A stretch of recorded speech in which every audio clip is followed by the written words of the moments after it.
Hi everyone, Jill Lancet, independent Stampin' Up demonstrator in Sydney, Australia.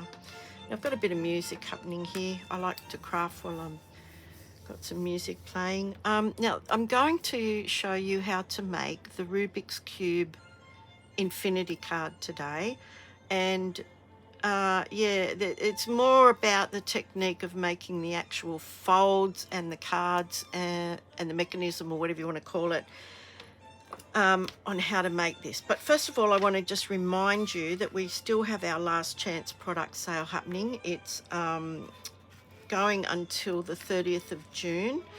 You can see the catalogues, both catalogues, on my online store. Here is my host code. If your order is under $250, use that. That is also good until the 30th of June. The last chance products sale is on items in our January to June mini catalogue. I haven't got it here at the moment. I thought I did. But if you knew the backstory of this afternoon, you wouldn't be at all surprised. Okay, so that's the business out of the way. Of course, you can always go to my online store if you want to know anything. Now, I've got a couple of things here to show you. First of all, this is the information, the items, the materials, whatever you want to call it, for the Rubik's Cube Infinity card. And they're all written down here, and I will go through each piece as we come to it. But you can take a screenshot of that if you'd like. Then you can go back and refer to that later on. Also, I've made a little template here of the base that we're going to be making. So it's 3 inches by 6 inches, and it's scored at 1.5 inches from there, 1.5 inches from there. Then we rotate it and score it down 1.5 inches from there to that score line, and 1.5 inches from there to that score line. Now I'm going to do that with you just so that you get the hang of it, okay? So I'll leave that there for another second. You can take another screenshot of that just in case you need to refer to it later on, or if you actually do want to make your own template. So that should be enough time. Now, I'm going to be using the Stampin' Up paper trimmer. Oh dear. Okay, now this has a cutting blade and a scoring blade. Now this lifts up. It's a really handy thing. It's $44 Australian, and I think it's well worth every penny. Now these can go up or down, and they tuck away out of the way when not in use. Sorry if that's a bit glary. So we've cut each piece 3 by 6. Okay, 6 inches by 3 inches, and this is how we're going to score them. Now I'm going to do all 4 of them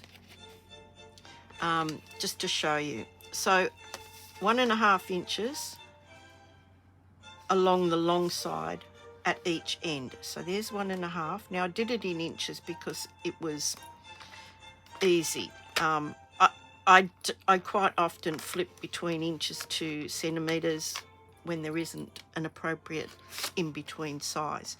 So I've scored that there, 1.5 inches. I've flipped it around and I'm scoring it again at 1.5 inches.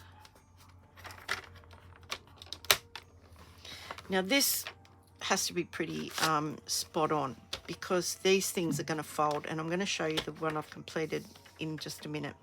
So then I've turned it around now to the short side. So we've scored each end of the long edge at 1.5.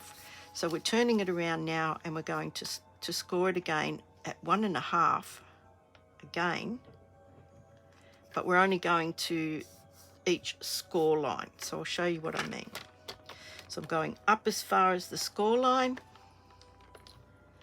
and move it along, and down as far as the score line.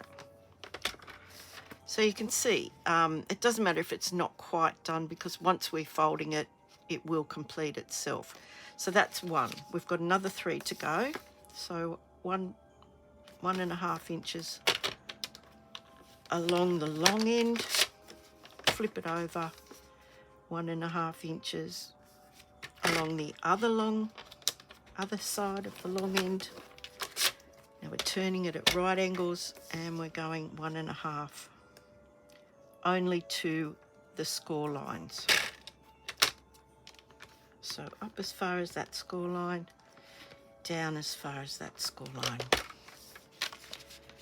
Right, again, long edge. I'm sorry if this is a bit repetitive, but yeah, you really do need to sort of understand where this is going.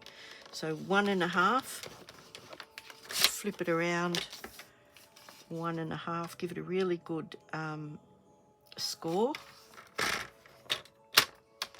This is the whole crux of this card. And again, 1.5, but only down and up as far as the previous score marks. Now there's a lot of noise in my household. My family are home, they're going about their business, and kids next door are also home. So I have some music on, as I said. I like to craft with music. I hope it's not too loud, that's the only thing. Okay, so 1.5 inches, flip it around, 1.5 inches, and then flip that back around, and 1.5 inches again, but only as far as the previous score lines. Now, this will all become evident in just a moment. Now, for this Infinity Rubik's Cube card, you also need, so here's our 4 basic black pieces, 3 inches by 6, scored at 1.5 inches as shown. So you should have on each of the 3 by 6 pieces a 1.5 inch square in each corner. Now that's how you'll know you've done it correctly. Next we need 56 pieces of 1.25 squares. Now that's a lot of cardstock, I hear you saying. And am I going to be here all day cutting it? No, you're not really, because if you cut your strips of cardstock to 1 1/4, and I've done all of them except this last little bit. How many do I need? I think I need 1, 2, 3, 4, 5, 6. I need 4. Okay, so I've cut everything else up. So it's really quite simple. It's 1 1/4 inches already wide. So we just need to make it 1 1/4 inches. So once you've got your strips, it's actually quite quick to run them through like this. And I'm cutting them, not scoring them. So scoring blade up there, cutting blade there. Push that one out of the way, go back to 1 1/4. Cut it, 1 1/4. And the last little bit, 1 1/4. And that is the last of our 56 pieces.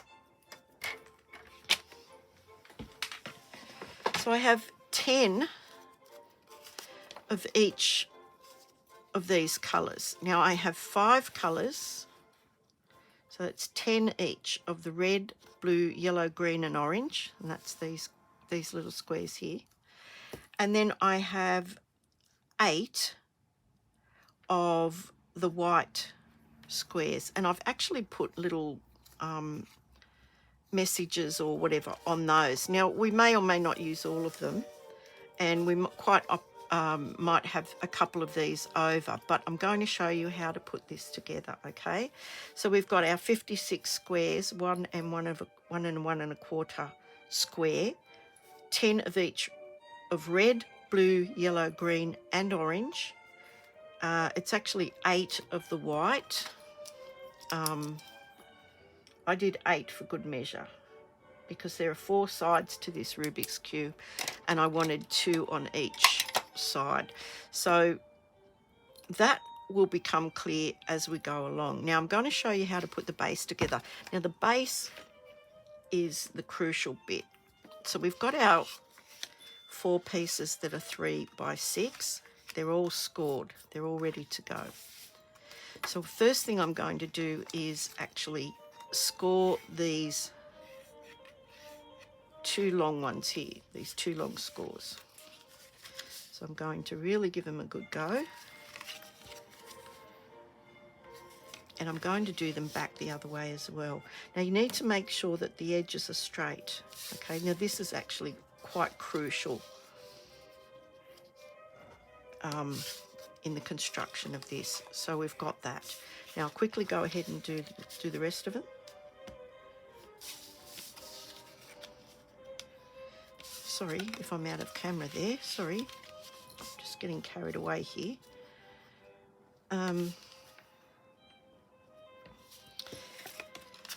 Okay, now while I'm doing this, I'll just tell you what else we have going on at the moment, and that is a buy one, get one at 50% of any of our kits, collection kits. So you buy a kit, you buy the second one, and you get that for 50%. But the one that you get for 50% off is the more expensive. So if you buy one that's more expensive than the other, you're actually going to get 50% off the more expensive one. Yeah, and it does it automatically. So have a look at the kits because they're great for beginners. They're great for the kids. They're great for crafting on the go if you're on holidays or whatever. You just take the box that it comes in, and usually everything is included in there. Now I say usually because there are some little crafting kits that are a little bit different to our all-inclusive kits. Now, all of those are done. Now the next thing is to use some tear and tape. Now tear and tape is stronger than our stamp and seal. It's a little bit stronger than that, and it's a little bit easier to use in these little confined spaces. So what we're going to do is we're going to only put tape on 2 of these. So we'll just pop those 2 over there out of the way for the moment. And we're going to put it in each corner. And I'll show you a trick. The nails that just aren't very useful. I find it really hard to use tear and tape. So I'm going to lay this down, stop it about there, put a block there, and just tear it. It's quick. It's quicker than picking up your scissors, putting your scissors down. And only go as far as that score mark. Don't go any further than that because we want this to remain in this little outer corner. So we're going to do the same on the other side. Whatever square you've done it on, make sure you match it. Make sure it's the same square. So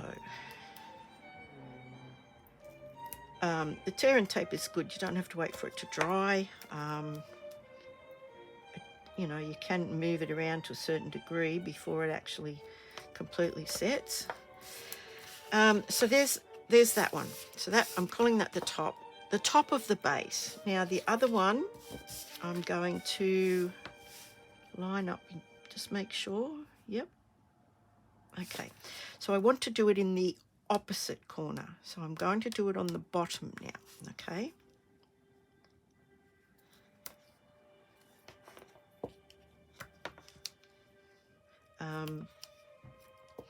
Yeah, apparently I can't talk and do this at the same time, but never mind. You'll probably be sick of me talking by the time the end of this rolls around. So I'm just making sure I'm doing it in each of those 4 corners. and then we're going to assemble it. Now this is the trick. The assembling is the trick, okay? Right, there we go. Now usually I like to give that a bit of a rub. So we should have our bottom piece, our base piece, looking like this. Now we have tape in each corner. We have our separation, our cut is in the middle. We have our two long folds going vertically down, okay? So we're going to take one of these pieces and we're going to turn it around. So we want our long folds to now be horizontal, and our cut in the middle is to be vertical. So the easiest way to do this is to do that one corner at a time. Okay, so we're going to take the tape off.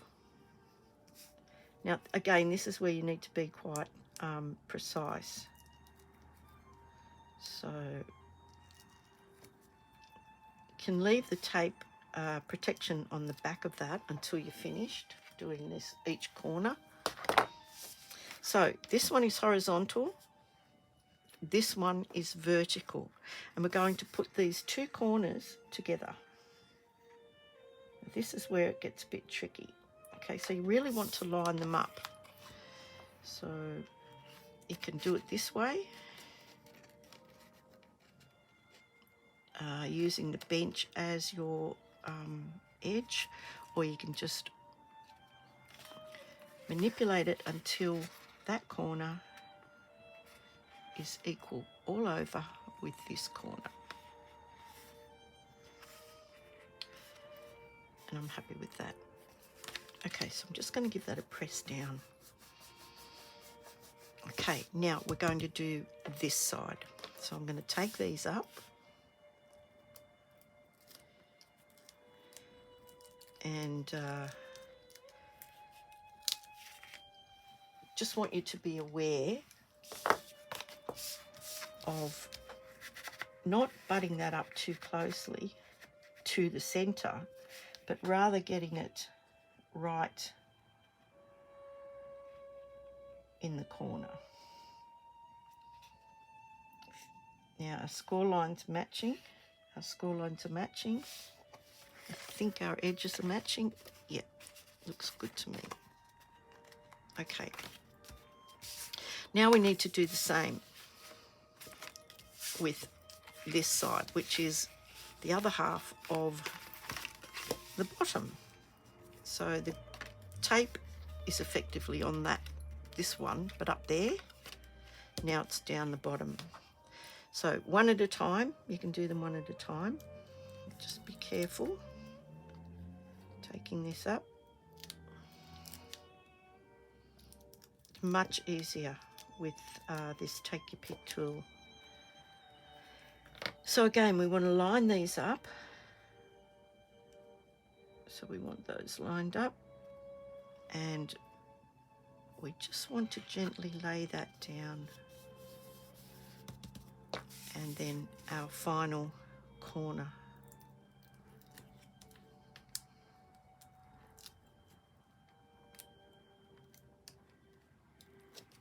Right.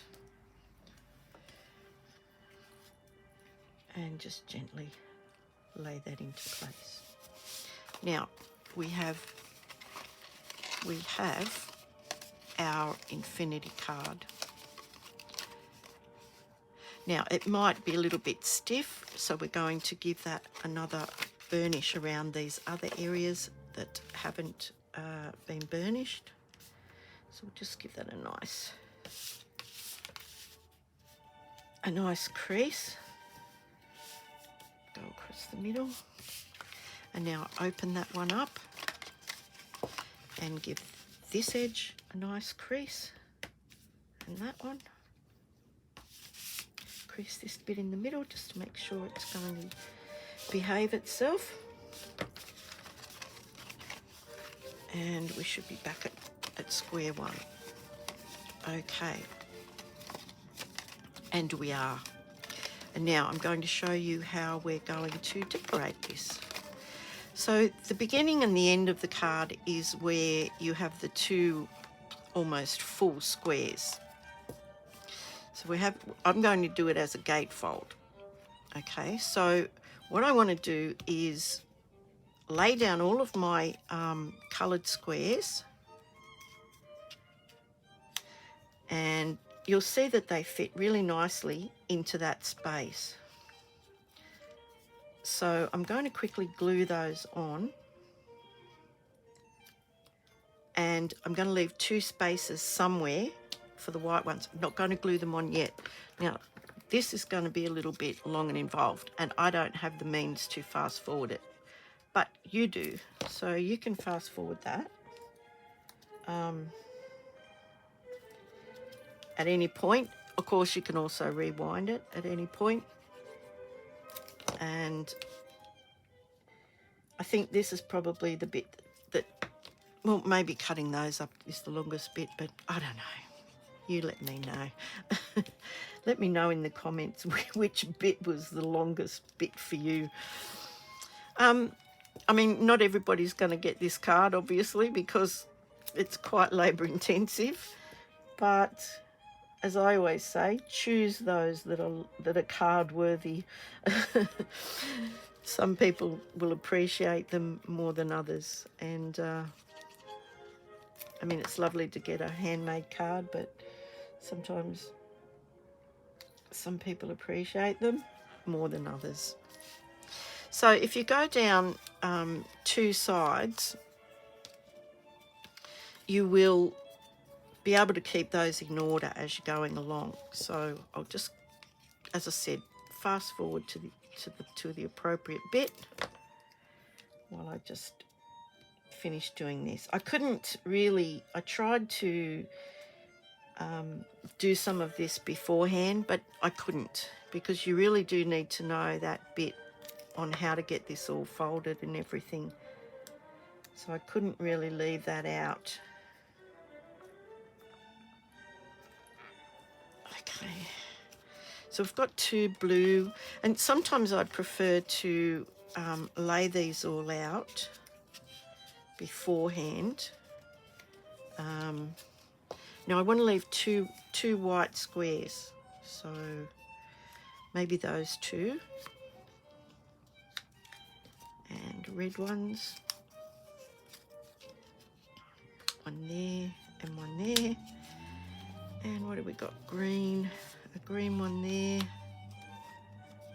maybe a green one there. Oh no, we want 2, that's right, we want 2 spaces left. 2 spaces left. So we'll put a green one there, and we'll put a blue one there. Okay. So we'll do that. It doesn't, like, do it randomly. It doesn't have to be in any order, because in the Rubik's Cube world, it's all mixed up, and the object is to get all of one side or facet of the cube with all of the same colours on it.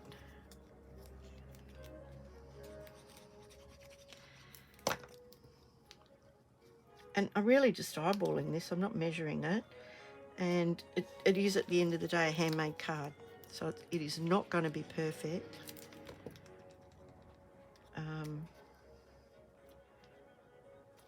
So yeah, if your recipients want perfect, you know what I always say, Hallmark. Mind you, there will be a million other people receiving the same card, so you can't have one without the other.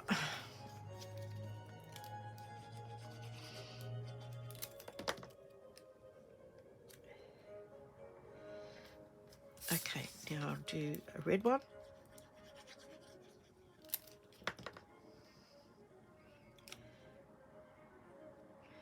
Okay, now we're going to put a white one of each in there. So the next opening is this one. So we're just going to keep doing the same thing. I'm going to lay them all out. Red, green, orange. Now, I'll put another white one there and another white one there. So I'll just leave a space for that. So we'll put a yellow one there. Oops, is that one? Yellow one there. Another green one there. What else have we got? We've got two orange. Nope. We'll put that there. We'll leave that space there for the message. And we'll do a blue and a yellow. Okay, so that looks good. So I've got two spaces left.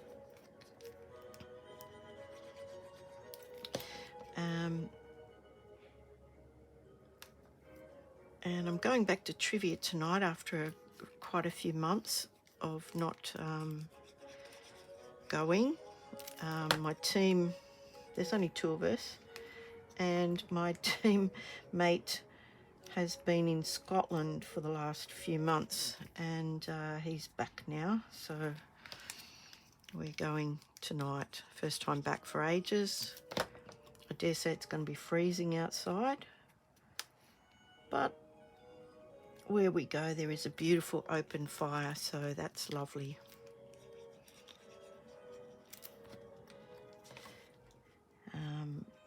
Yep, this is really not a spectator sport, but there you go.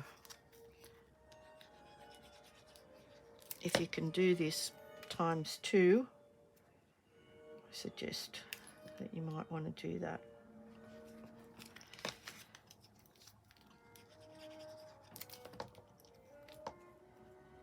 Now, the sentiments, I've just picked little bits and pieces, whatever I could find, whatever sentiments I could find that would fit inside these little 1 1/4 inch squares. So a couple of them are on the last chance sale list, and there might even be a couple of them that have actually already retired. But I just needed some small elements or words to go inside these little squares, so you can put whatever you like.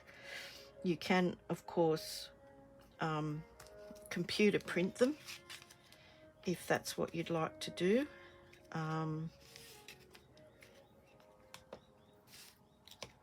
Yeah, whatever you like to do.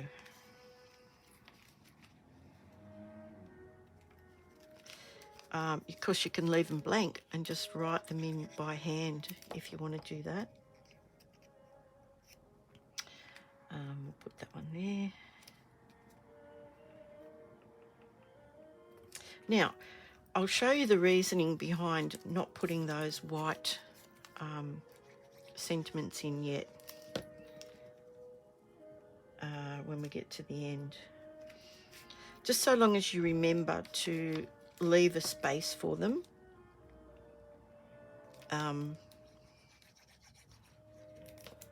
When you're putting it together. Because as you open this, you sort of turn it and turn it again, and I got it all mixed up when I was trying to put this together before. Don't want to do that again.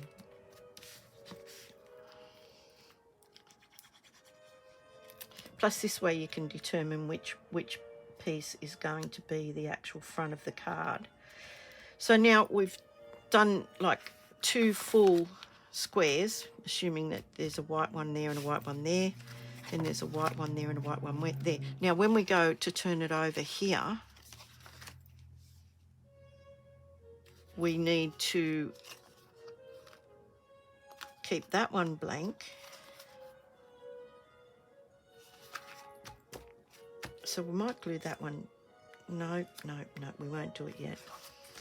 We'll just do it like this. So we need to keep 2. So we'll keep 1 blank there Yeah, we'll keep one blank there.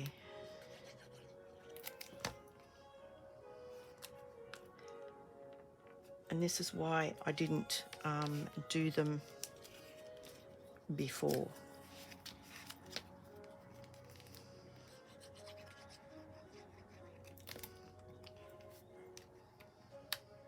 And just be careful if you do get glue on the outside to make sure you wipe that off, because you don't want to glue this thing shut.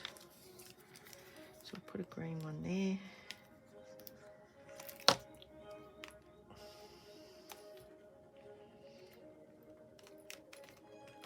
And a yellow one there.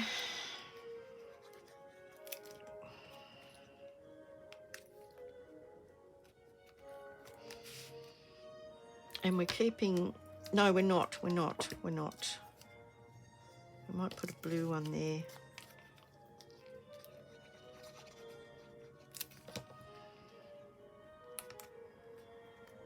And the thing is, if we change the design afterwards, it doesn't matter. It doesn't matter at all. I'll put a green one there. We might just leave this one blank for the minute as well and go back to it just to see. Okay, so that's that one now. And when we go back here, we've got a whole new full square again. Orange. And we've got two more white ones to put somewhere here. So we might try putting green there, red there, and we'll put green there.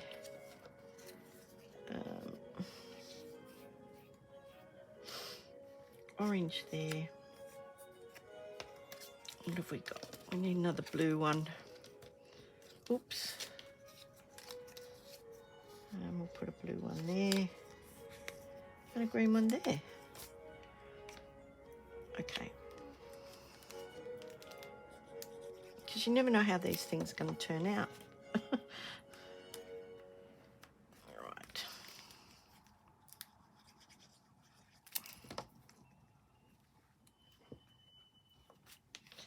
And as I said, 56 of these little squares, 56 to 58 of them, depending on how many messages you want scattered throughout each of the sides. Now, I forgot to check what time I started, but once everything's cut out, it really, it's fiddly, but it's not an eternity to finish this card. So we'll just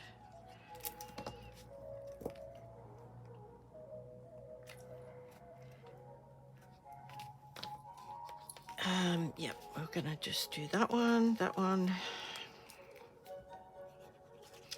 I'm sorry if this is boring, the boring bit, but normally I would just be in here by myself, happily crafting away, listening to some music, having a coffee or two, and the time really does go quickly. But as I said, I don't really think it's been that long. Now I think I'm just rambling.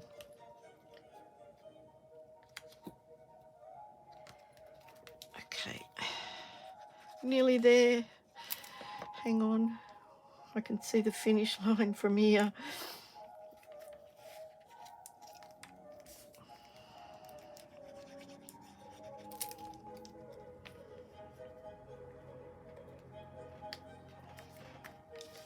Sometimes when they're not 100% straight, it even lends a little bit more to it. So, yeah, don't be too concerned if they're not 100% straight.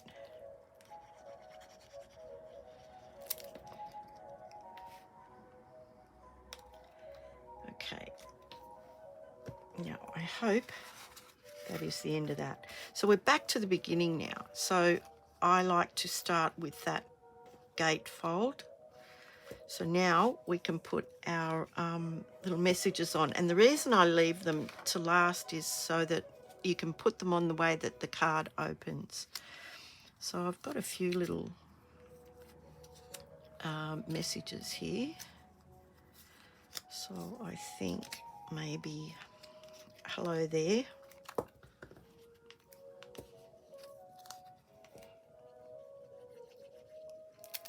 Pop that there. And maybe some hearts.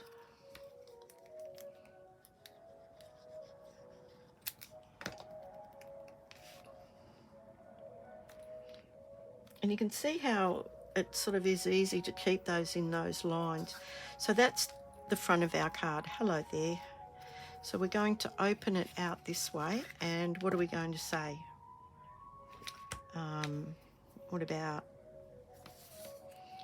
a paper hug from me?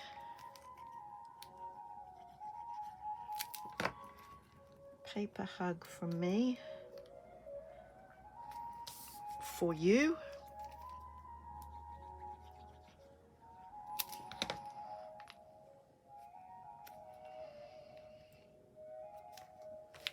When we open this one up, we've still got a paper hug from me, and we can put happy birthday to you.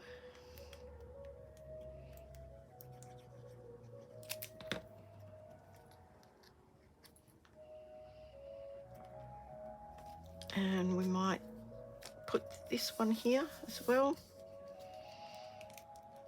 And as I said, these are just little images and sentiments from various stamp sets along the way. It's not so much about those, it's more about this. And then we open the final one and we can put you're the best.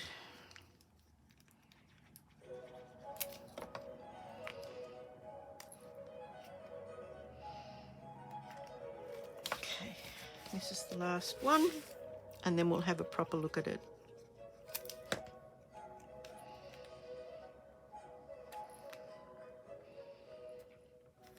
Okay, now I've got a couple of little coloured squares left over, but that doesn't matter. So we're back to the beginning, okay? Hello there. A paper hug from me for you. Happy birthday to you. You're the best. And then back to the beginning again. Now I hope that, again, this demystifies how these things are made. Once you've got the formula, you're in business. So I'll show you the template again. There's the template again. 4 3x6 pieces of the basic black, scored as we've shown you, 1.5 inches from either end, and then rotate that, and 1.5 inches, which is effectively the center, scored down to that previous fold line. And then you can go back and have a look at how we did that again, step by step. I'll put this back here again so you can have a look at the measurements and the items that we've used. Of course, you don't have to make that a Rubik's Cube, and we will try and make another one showing a different way of decorating that so that it's a little less small, fiddly little pieces of paper. But I will show it to you again. The Rubik's Cube Infinity card, and it just keeps going on and on. Obviously it's 6x6 at the end, so you're going to need a 6x6 envelope at minimum, or just hand it to somebody.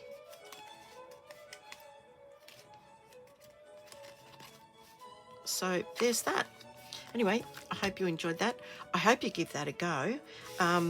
If you try to give that a go, there's also, if you go to Pinterest and Google Rubik's Cube Infinity card, the lady that I got the instructions and everything off is there. So I'll try and put it in the comments who that person was. I am just terrible at doing that. Anyway, thank you so much for your time. I know this one was a little bit longer, I think. And I know that we're all busy, so thank you so much for your time. And I'll see you on the next video. Also, if you need to ask any questions, you can contact me. Just go to my online store, and all of my information is up in this corner here. My Facebook page. You will see my details, my phone number and email address on this side. But you can have a look at my other social media. Anyway, bye. Have a great night, and I hope you enjoyed that. Bye.